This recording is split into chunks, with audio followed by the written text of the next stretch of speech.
What's up internet, here we go again.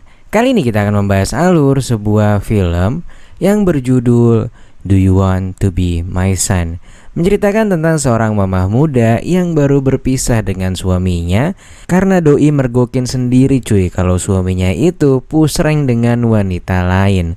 Ia pun akhirnya berpisah dan tinggal di apartemen yang rata-rata dihuni oleh Gen Z yang masih pada muda.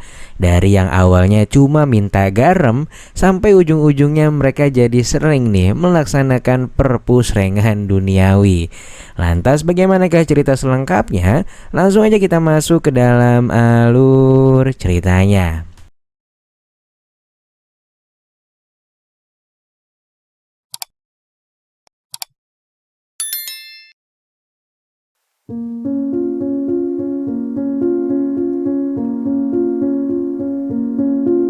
Di awal film, kita pun diperkenalkan dengan Lucia, seorang wanita cantik yang telah lama menikah dengan suaminya yang bernama George. Awalnya hubungan mereka baik-baik saja, namun dalam waktu singkat, George tiba-tiba berubah. Bahkan ketika Lucia ingin mengajaknya untuk melaksanakan perpusrengan duniawi, George malah menolaknya dan memilih untuk tidur. Suatu pagi, Lucia melihat George yang sedang membenarkan pakaiannya saat turun dari mobil, dan dari sisi seberang terlihat seorang gadis yang diakui George sebagai temannya yang bernama Sandra. Lucia sendiri sama sekali tak mengenal Sandra.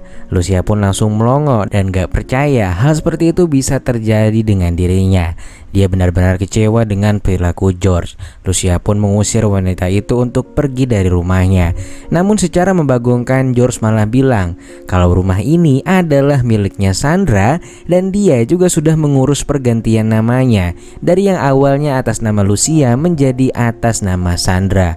Lucia pun benar-benar kaget sekaligus kesal, dan karena sudah kepalang kesal, Lucia pun memutuskan untuk pergi meninggalkan George bersama dengan Sandra, dan mereka akhirnya resmi bercerai setelah kejadian itu. Beberapa hari berlalu, Lucia memutuskan untuk tinggal sendirian di sebuah apartemen sederhana. Hidupnya berubah drastis. Dia berubah dari kaya menjadi berjuang sendirian dengan pengeluaran yang benar-benar harus dihemat. Suatu hari, seorang wanita bernama Maria datang. Ia adalah salah satu sahabat Lucia. Mereka cukup sering bertemu, dan kali ini maksud kedatangan Maria adalah untuk menghibur Lucia dengan mengatakan bahwa lebih baik sendirian daripada tinggal dengan seseorang yang telah mengkhianatinya.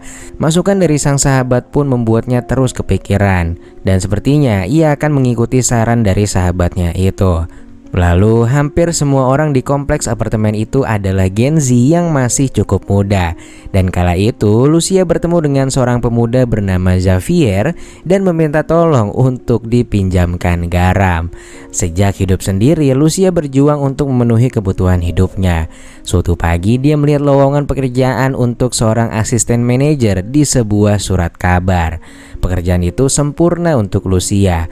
Dia pun memutuskan untuk melamar ke perusahaan tersebut karena memang itu adalah perusahaan besar yang dapat membantunya membangun reputasinya lebih cepat.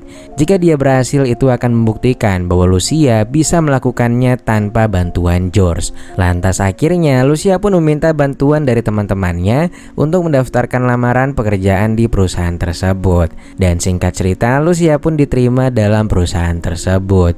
Dia juga menerima permintaan dari calon bosnya untuk menghadiri suatu acara bersama karyawan lainnya.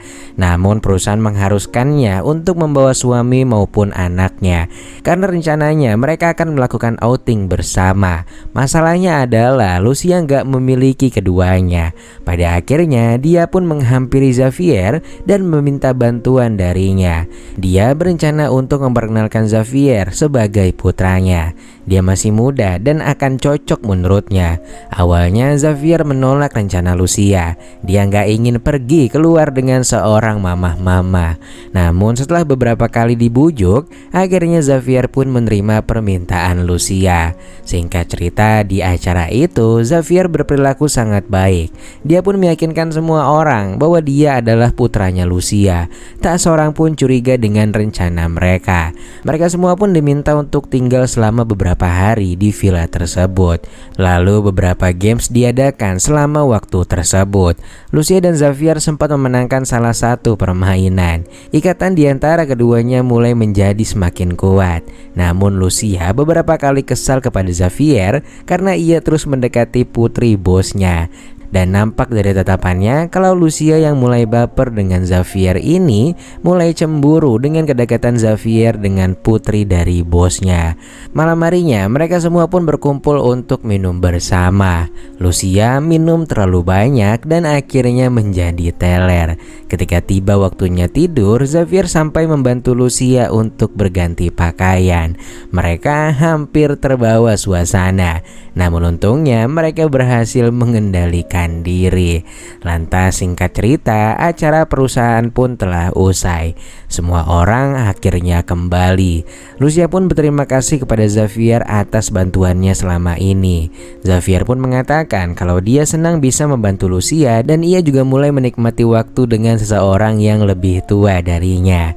Setelah dari sana mereka pun gak bertemu selama beberapa hari. Namun sekitar sebulan berlalu, ketika Lucia diundang ke jamuan makan malam perusahaan, dia kembali menemui Xavier dan mengajaknya untuk kembali berpura-pura menjadi putranya. Ketika di sana, Xavier pun sesekali ngegombalin Lucia dan Lucia hanya tersenyum malu padanya. Gak lama kemudian George muncul di meja bar. Dia mengatakan pada Lucia bahwa dia merindukannya dan berharap mereka bisa bersama lagi seperti sebelumnya. Namun kala itu Lucia tak dapat langsung menjawab. Dia butuh waktu untuk menyembuhkan hatinya yang sebelumnya hancur. Lantas kembali ke meja makan, Lucia pun akhirnya mengaku kalau Xavier bukanlah putranya. Mereka semua pun kaget mendengar hal itu. Namun anehnya Lucia malah mendapatkan promosi jabatan. Setelah acara selesai, Lucia dan Xavier pun akhirnya pulang. Lucia pun mengundang Xavier ke apartemennya sebagai ungkapan terima kasih. Dan di apartemen Lucia itulah untuk pertama kalinya karena terbawa suasana, mereka pun akhirnya melaksanakan perpusrengan duniawi. Воскресная проверка? Main calabazas? Ну, нет, я просто нервничаю. А тебе обязательно признаваться? Si tienes que confesar. Singkat cerita, pada keesokan harinya Lucia pun pergi ke kantor untuk memulai posisi barunya sebagai pembawa acara. Sambil menunggu syuting dimulai, Lucia memasuki ruangan dan bertindak sebagai pembawa berita.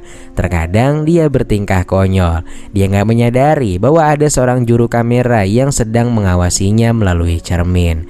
Lantas beberapa minggu berlalu, Lucia akhirnya dipanggil ke kantor direktur utama perusahaan, di mana mereka melihat foto Xavier bersama orang tua aslinya. Pak Dirut yang baru mengetahui hal itu pun merasa tertipu oleh Lucia dan dipermainkan. Dan perusahaan itu berprinsip tak ada ruang untuk seorang pembohong. Akhirnya tanpa banyak basa-basi Lucia pun diputuskan kontraknya dari perusahaan itu dan ia juga di PHK. Ketika kembali ke rumah, secara mengejutkan dia malah bertemu dengan George. George benar-benar meminta maaf atas apa yang telah dilakukannya. Dia juga bertanya apakah mereka masih bisa kembali seperti semula. Lucia benar-benar bingung atas keputusan apa yang harus dia ambil. Di sisi lain dia jatuh cinta pada Xavier. Namun dia menyadari bahwa mereka nggak akan bisa bersama karena adanya perbedaan usia yang sangat signifikan. Dan Xavier harus menemukan seseorang yang jauh lebih muda darinya. Pada akhirnya setelah mempertimbangkan segalanya, Lucia kembali tinggal bersama George. Namun setelah beberapa hari bersama George, dia masih belum bisa memikirkan tentang Xavier. Sementara itu Xavier juga merasakan hal yang sama. Ia pun akhirnya menuliskan surat tentang Lucia dan berencana akan memberikannya kepada Lucia. Lantas keesokan harinya Lucia pun membaca surat itu dan begitu tersentuh hingga ia menangis. Kemudian saat Lucia dan George makan malam bersama teman-temannya untuk merayakan kepulangan Lucia, Lucia malah membuat keputusan besar. Dia mengatakan di depan semua orang kalau dia sebenarnya nggak bisa menerima George lagi. Dia sudah tak lagi mencintainya dan rasa sakit hatinya yang kemarin belum sembuh total. Dia pun akhirnya memutuskan untuk kembali kepada Xavier meskipun perbedaan usia mereka sangatlah jauh. Sementara itu, beberapa waktu berlalu, perusahaan lama Lucia belum menemukan penggantinya. Ternyata sulit bagi mereka untuk bisa menemukan orang yang seenergik dirinya. Para eksekutif perusahaan pun mengadakan pertemuan. Lalu tak lama, seorang wanita datang dan menunjukkan rekaman Lucia saat sedang membawakan berita. Pada akhirnya, Lucia pun dipertimbangkan kembali dan keputusan besar pun tercipta di akhir pertemuan dengan Lucia yang kembali ditunjuk untuk menjadi karyawan tetap sepanjang hidupnya.